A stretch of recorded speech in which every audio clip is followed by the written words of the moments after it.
이번 시간에는 실존주의 상담에 대해서 학습하도록 하겠습니다. 우리가 그 전에 아들러 상담, 개인주의 상담에 대해서 학습을 하였는데, 이 아들러의 개인주의가 이 실존주의 상담 이론의 이제 바탕이 되었다라고 이제 볼 수가 있겠습니다.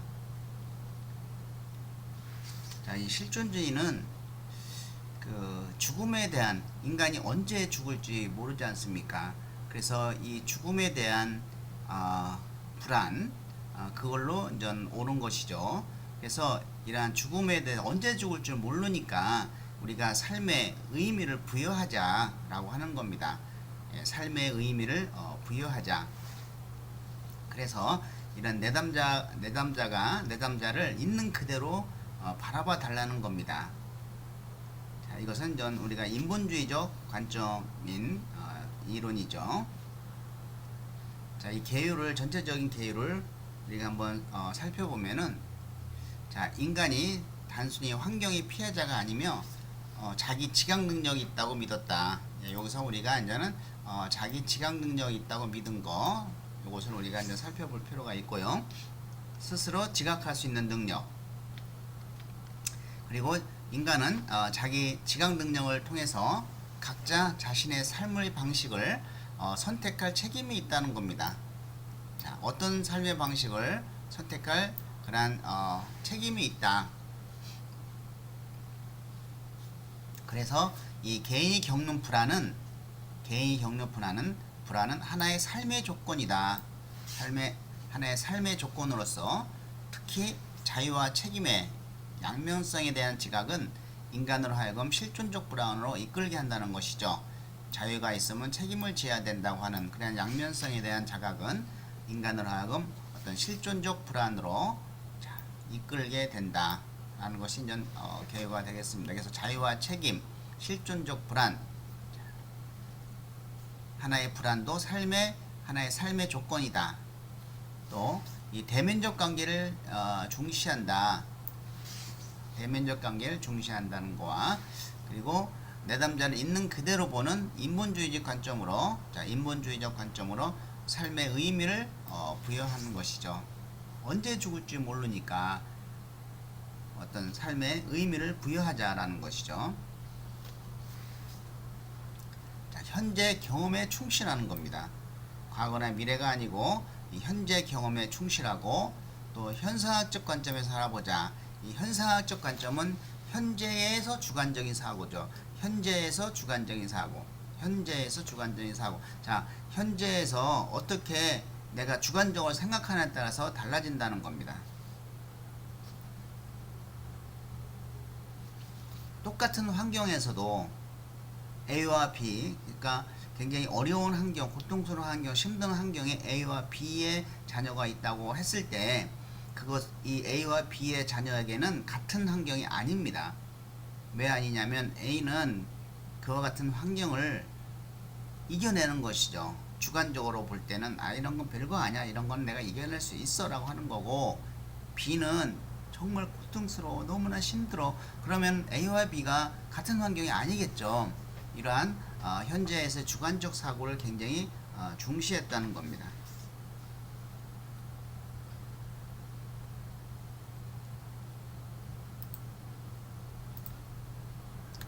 자, 실존주의 상담의 주요 내용들을 살펴보겠습니다.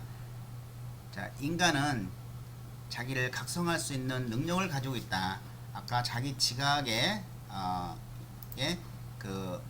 자기를 각성할 수 있는 능력을 가지고 있다고 했죠. 그리고 무의미한 세계에서 의미와 가치를 추구하며 자아실현 경향을 갖는다라는 겁니다. 자, 실존주의적에 우리가 이제 주의한 용어는 그 죽음, 그리고 자유와 책임, 자, 고립, 무의미, 실존적 욕구 좌절, 예, 이런 겁니다. 그래서 실존적 욕구 좌절 쪽으로 오면 자기 삶의 의미를 상실한 상태다 라고 볼 수가 있고,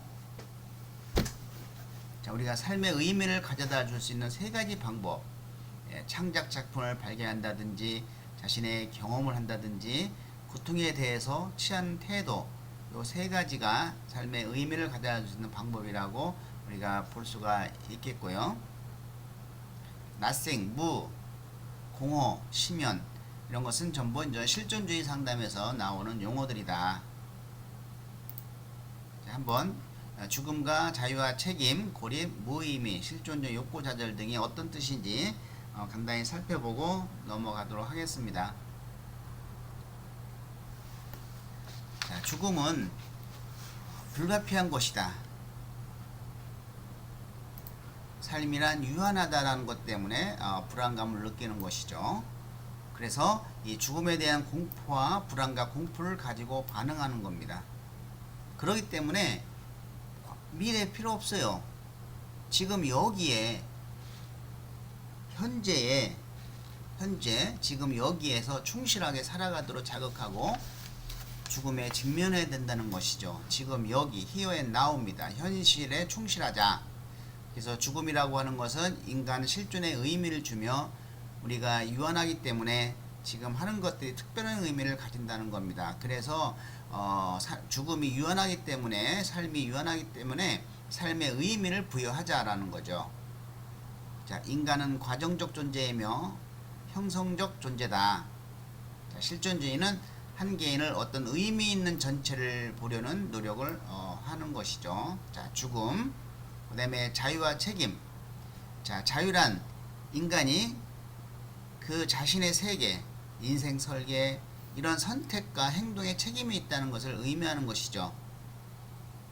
그런 선택과 행동에 책임이 자유가 있다는 것은 그 책임이 있다는 것을 의미하죠. 그래서 실존주의 상담은 자유, 자기결정, 의지, 결단을 인간 존재의 중심부에 두고 있는 것이죠. 인간을 성숙해지고 있는 존재, 선택과 자유의지를 가지고 있는 존재로 보았다. 자, 자유와 책임. 자, 그 다음에 고립입니다. 자, 고립은 개인 간 고립과 개인 내 고립이 있는데, 개인 간 고립은 자신과 타인 사이에 존재하는 심연을 말하고, 개인 내 고립은 우리가 자신의 부분들로부터 고립되어 있다는 사실을 말하는 것이죠. 스스로의 고립, 자기와 타인과의 고립, 이런 것들이 이제 개인 내 고립을 의미한다.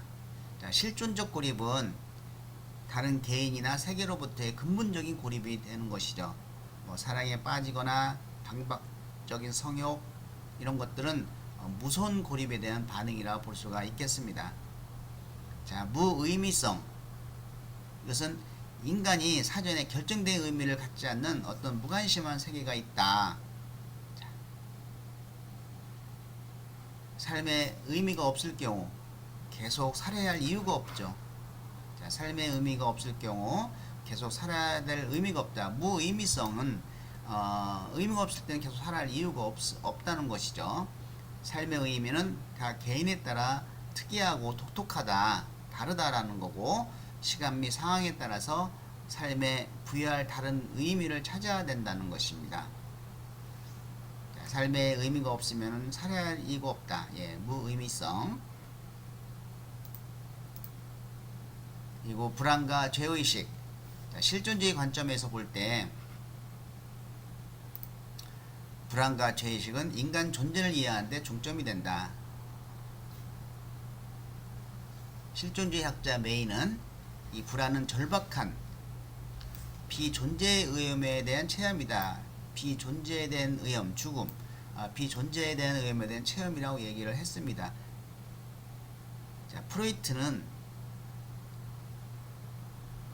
세계의 자아가 갈등을 일으켜서 불안이 생긴다고 했고, 또 아들러는 어떤 사회적 관심, 사회적 충동이 잘못됐을 때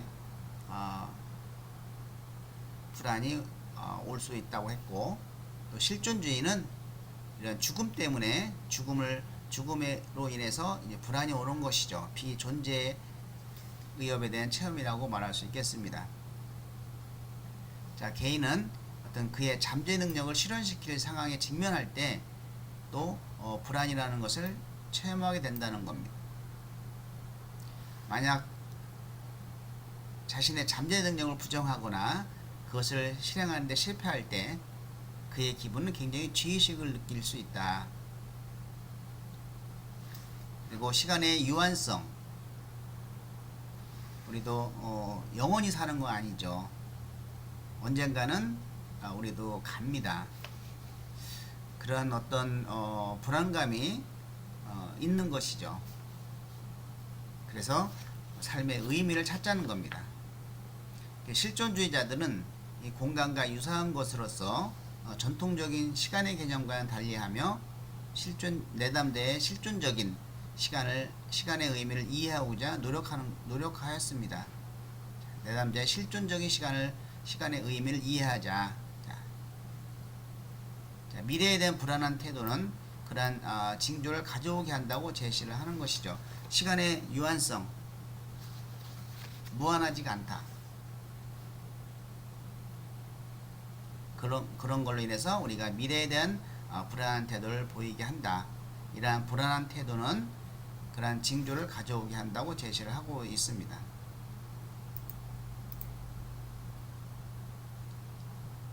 자, 그래서 실존주의 용어 그 정도 있다는 거 우리가 기억하시고, 자, 실존주의 상담의 목표, 이거는 우리가 중요한 의미를 가질 수가 있습니다.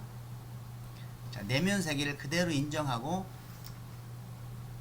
지금 현재의 자기 자신을 신뢰하도록 돕는다.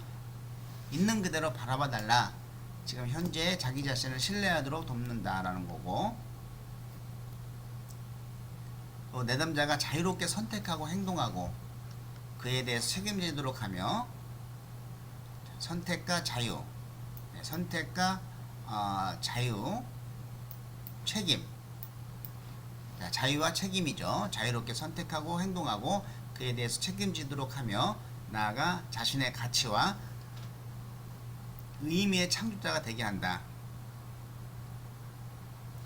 또한 이 대면 관계를 중요시하고 내담자에 대한 치료가 아닌, 요거 중요합니다. 내담자에 대한 치료가 아니다. 자, 내담자에 대한 치료가 아니고 내담자로 하여금 자신의 현재 상태를 인식하게 하고, 자, 나는 나의 현재 상태를 인식하게 하고 어떤 피해자적 역할 구조로부터 벗어날 수 있도록 돕는 것이다.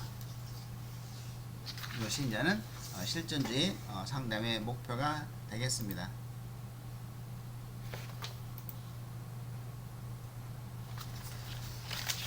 자, 우리가 실존주의 이론의 대표적인 학자로 요 빅터 프랭클,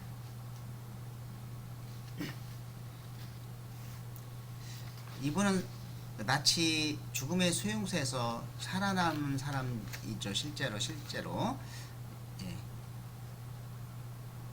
아침에 일어나면은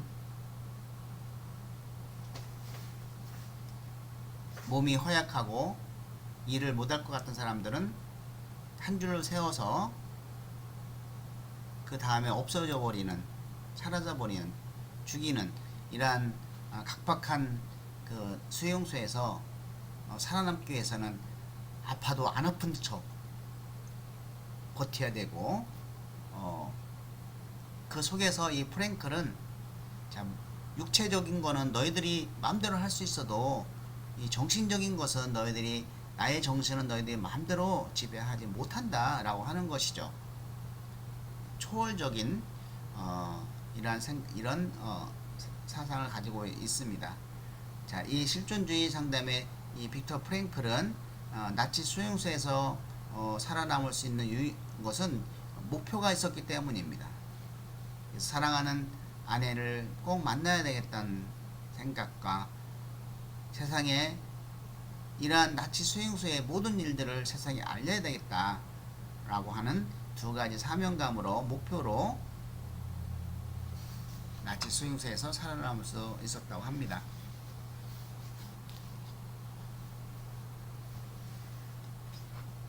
자, 이 빅터 프랭클의 인간관을 살펴보면은 첫 번째는 의미치료입니다.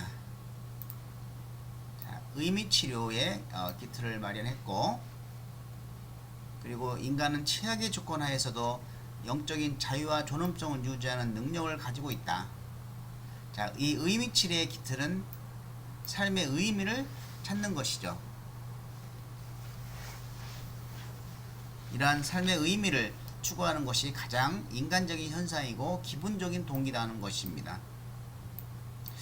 여러분의 삶의 의미는 무엇인지 한번 이 시간을 통해서 돌이켜 살펴보시기 바랍니다.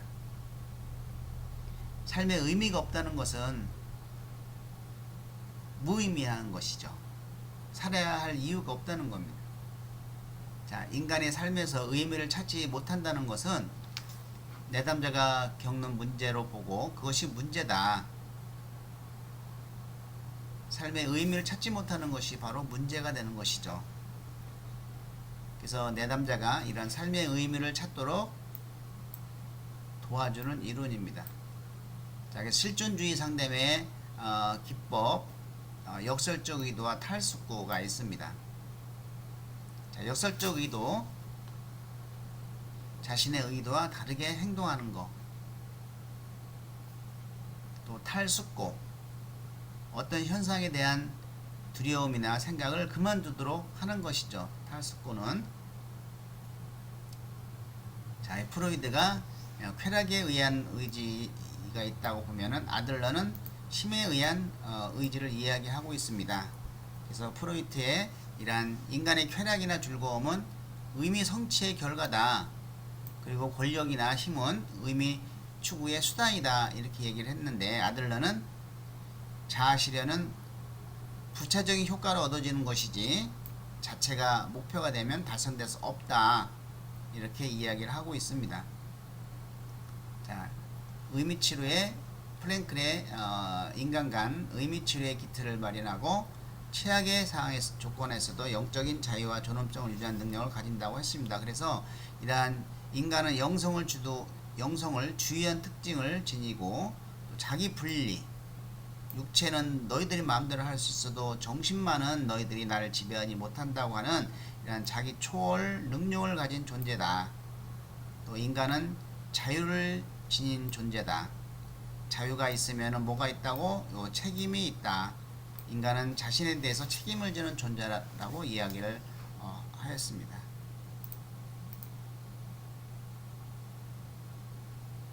자, 의지의 자유.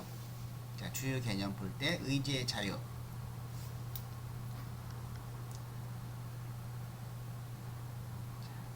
인간은 어떤 환경에서도 자신의 마음으로 자기가 어떻게 될 것인지를 결정할 수가 있다. 아무리 극한적인 한계 속에서도 인간이 인간으로서 존엄을 유지하며 살아남게 되는 방식을 선택할 자유가 있다.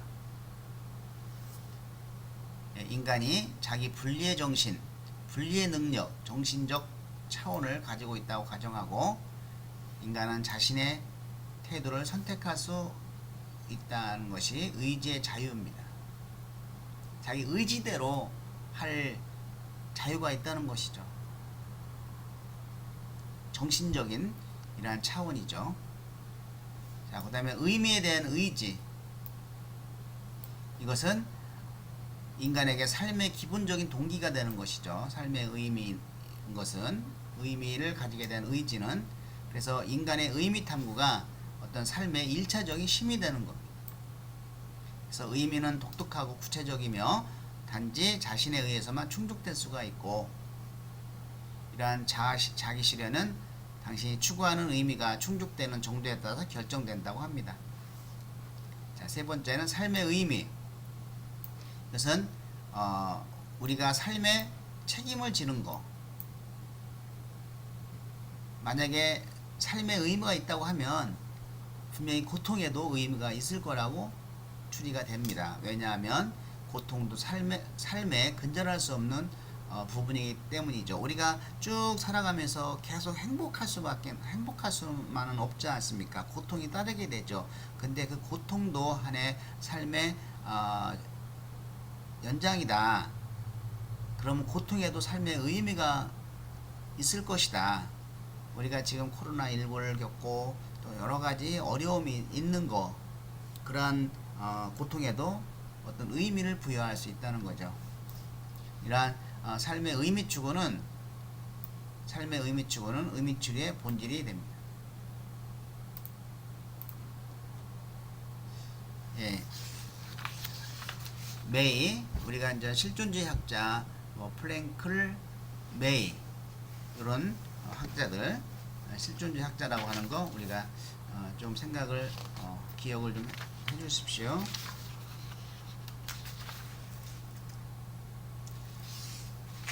이 메이의 인간관은 나는 존재한다. 그러므로 나는 생각하고 느끼고 행동한다라고 표현한 바와 같이 인간을 being, becoming, 되어가는 존재적 입장을 취했습니다. 자, being, becoming, 되어가는 존재지 완성되는 건 아니죠. 자, being, becoming문적 이론으로 입장에서 이해를 한 것이죠. 그래서 인간을 자신이 되기 위해서는 자신에 대해서 지각하고 책임을 가져야 한다는 특별한 존재로 보고 있다. 자, being, becoming 기억해 주시고, 자, 삶이 지속되는 한 실존적 불안은 피할 수 없다. 피할 수 없고, 인간은 이러한 불안을 감수시킬 수 있는 이러한 잠재적인 능력을 가진 존재다라고 하는 겁니다.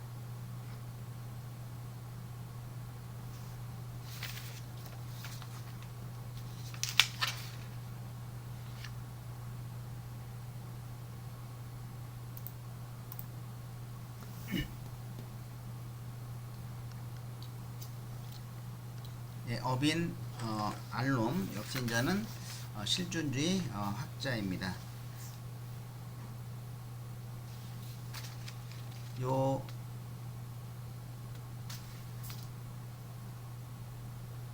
알롬의 그 내용을 보면은 요 네 가지가 거의 실존주의의 대표적인 인간관이다라고 볼 수가 있겠어요. 자, 죽음은 불가피한 것이다. 인간의 삶이란 유한하다. 그래서 내담자를 있는 그대로 봐주고 삶의 의미를 부여하자. 자유와 책임. 인간이 자신의 삶의 여정을 선택할 책임을 갖고 있고 동시에 그 선택에 따른 책임을 져야만 된다. 자, 여러분들의 어떤 삶을 선택할 수 있는 자유가 있습니다. 그 자유에는 반드시 책임이 따르는 것이죠. 여러분은 어떤 걸 선택을 할 자유를 가졌고 어떤 책임이 부여하는지 한번 생각해 보시기 바랍니다. 네, 세 번째는 이 고립이죠. 개인 간 고립, 개인 내 고립. 아까 용어 설명을 좀 했었는데요. 인간이 궁극적으로 이 세상에 홀로 와서 살다가 떠난다는 것이죠. 네, 홀로 와서 살다가 떠난다. 자, 그 다음에 무의미성. 인간이 사전에 결정된 의미를 갖지 않는 이런 무관심한 세계가 있다는 것이다. 만약에 삶의 의미가 없다고 하면은 살아야 할 이유가 없는 것이죠. 이와 같이 실존주의의 얄롬은 그 죽음, 자유와 책임, 고립, 무의미성에 대한 인간관을 가지고 있습니다. 그래서 이 궁극적 관심사, 죽음, 자유와 책임, 고립, 무의미성에 대한 자각으로 갈등과 불안을 느끼는 것이죠. 그래서 인간의 심리적 문제를 해결하기 위해서는 이러한 궁극적 관심사에 대한 진정한 이해와 수용이 본질적이다라고 하는 겁니다.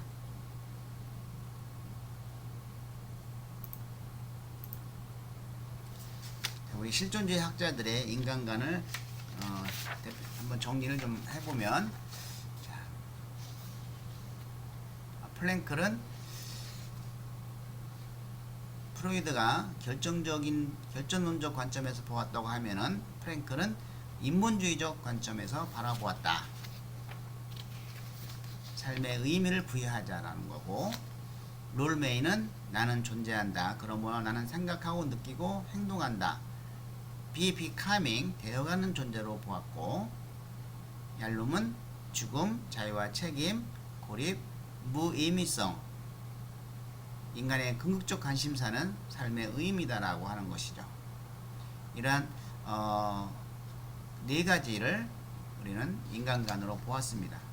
그래서 실존주의 학자들을 누구고 또 어떤 학자가 어떤 인간관을 가지고 있는지 그리고 그 실존주의의 대표적인 주요 개념들을 우리는 기억할 필요가 있겠습니다. 예, 수고하셨습니다. 수업을 마치도록 하겠습니다.